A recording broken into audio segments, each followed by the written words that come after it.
Welcome back to Carneades.org. Today we're going to be continuing our series, 4 weeks of famous philosophers. In this video we are going to be looking at Jean-Jacques Rousseau, reconciler of freedom and slavery, inspiration for the Reign of Terror, and father of problem-based learning.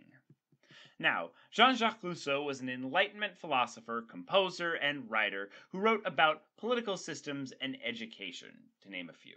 Now, he was much more than just a philosopher. As noted, he did a lot of fictional writing as well as composing throughout his life, but he had a significant impact on political philosophy. His political philosophy, though, can be read in a variety of ways, and there's something of a controversy that arises when you're talking about it. Some claim that his ideas were an inspiration for the rule of Robespierre in the Reign of Terror, while others claim his ideas could be considered one of the bases for American democracy and kind of more liberal democracies. He also wrote several operas, and his novel Julie, or The New Heloise, was influential in the beginnings of the Romanticism movement. Now, Rousseau was born in 1712 in Geneva. His mother died in childbirth, and his father, a watchmaker, gave him up when he was exiled from the city. So, unlike a lot of the philosophers that we've looked at in this time period, Rousseau was not someone who was from the aristocracy or even really from kind of that middle class that was emerging here. He was not from a well-to-do community, but he eventually came under the care of a noblewoman, Madame de Warrens. This relationship afforded him the opportunity to meet the likes of Diderot, and he eventually contributed to his encyclopedia, along with some of the other philosophers we've been talking about. After winning a prize in an essay writing competition, Rousseau finally published his first book around age 40. Once again, dissimilar to the other philosophers we've been looking at, Rousseau didn't write his book till he was around age 40, his first book until he was that age, but he was instantly successful. He continued to write until his opinions actually forced him to flee to England at the invitation of David Hume. But when he was there, he struggled with mental illness and eventually became convinced that Hume was plotting against him. He returned to France and completed many works, but eventually is suspected to have committed suicide after a long battle with depression. We're not sure if he actually committed suicide, but many historians suspect that he did. Rousseau famously opened his book The Social Contract by saying, "Man is born free, and he is everywhere in chains." This theme of attempting to find a balance between individual rights and the authority of the state pervaded much of his work. Rousseau feared that the masses would leave themselves subject to an elite ruling minority, that kind of the poor masses would be willing to give up a lot of their freedoms to that ruling minority, that aristocracy, because they were afraid of falling into kind of a Hobbesian state of war. They wanted peace, they wanted calm, they wanted someone to rule, and so they would give up some of their rights and freedoms in order for a minority to rule them. According to Rousseau, we must avoid this by taking our laws and dictums not from a ruling minority, but from the general will, or the opinions that are agreed on by all citizens. Since these citizens all are only subject to something they agree to, they are able to conform to the authority of the state without sacrificing their own personal freedom.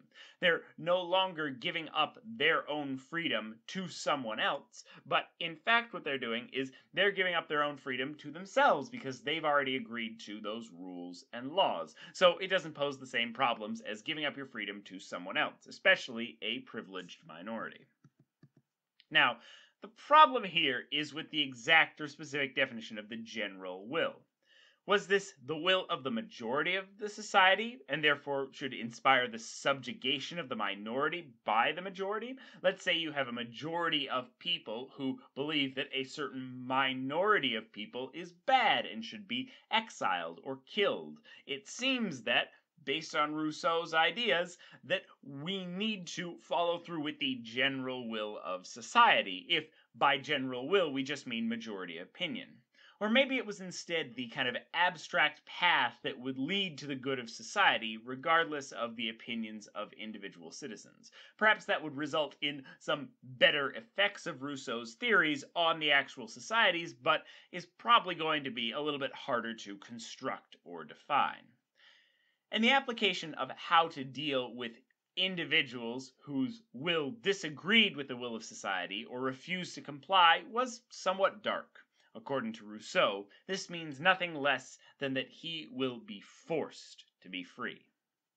Because of this and other sentiments in Rousseau's philosophy, many have taken this almost totalitarian interpretation to have been one of the inspirations for Robespierre's reign of terror. Though there are many ways to read and understand Rousseau's philosophy that don't lead to those conclusions. Some of them can lead to those kind of totalitarian conclusions that led to a power of the majority over a minority. Rousseau also wrote on the philosophy of education. He claimed that we should not force children to learn particular things in a classroom, but rather we should put them in such an environment where they can learn for themselves. According to Rousseau, it is the job of the tutor not to attempt to manipulate or mold the mind of the child directly, but rather to design the child's environment in such a way as to allow the child to discover things for themselves. Students should learn through practical experience, for Rousseau, and they should be punished with not physical force of beating, but the natural consequences of their action. So if a child was to break something, instead of being beaten for it, they would have to fix that thing, and so on. Rousseau was an advocate of natural consequences, and he kind of started this idea that would eventually develop into problem-based education.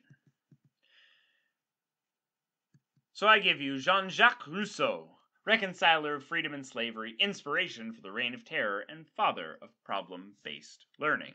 Up next, we are doing the great Immanuel Kant himself. Watch this video and more here at Carneades.org, and stay skeptical, everybody.